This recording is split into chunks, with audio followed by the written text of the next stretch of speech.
రాజకీయ నాయకులు ఒకళ్ళనొకళ్ళు విమర్శించుంటారని ఒకళ్ళనొకళ్ళు శిక్షించుకోరు. సాధ్యమైనంత వరకు ఒకళ్ళనొకళ్ళు కాపాడుకుంటారు.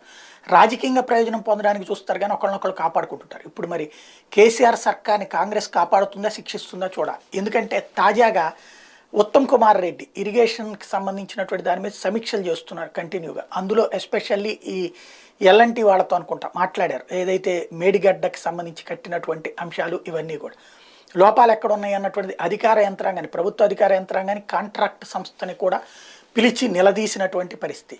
అయితే వాళ్ళందరూ చెప్తోంది వాస్తవంగా డిజైనింగ్ ఎవరు చేయాలా, ఇంజనీర్లు చేయాలి.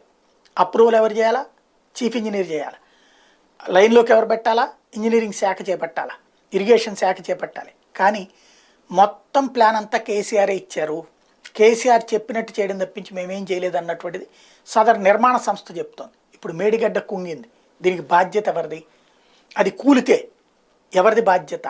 ఇది $1 మిలియన్ ప్రశ్న. దీనికి ఇప్పుడు మరి కేసీఆర్ని శిక్షిస్తారా, కేసీఆర్ మీద కేసు పెట్టే అవకాశం ఉంటుందా, లేకపోతే ఇది రాజకీయంగా మాత్రం వాడుకుంటారా చూడాల్సి ఉంది.